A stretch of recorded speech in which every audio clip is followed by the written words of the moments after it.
Балалардың ең жиі ауру себептерінің бірі ол міндетті түрде иммунитет жүйесіне байланысты болады. Бізден ересектерден айырмашылығы олардың иммундық жүйесі толық қалыптаспаған.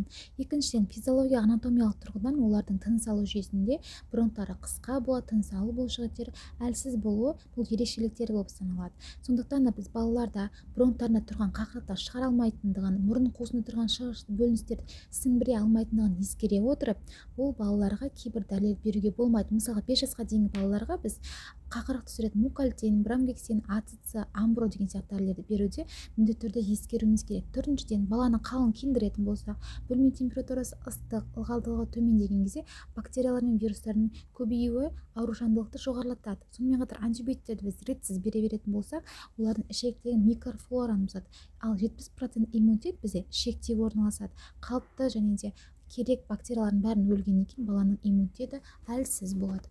Ата-анасының үнемі баланың ауырып қалуы деп қорқатын болса, уайымдайтын болса, бұл баланың ауырып қалуына шынымен де алып келеді. Сондықтан да психологиялық тұрғыдан өзімізбен жұмыс жасап, паниковать етуімізге болмайды.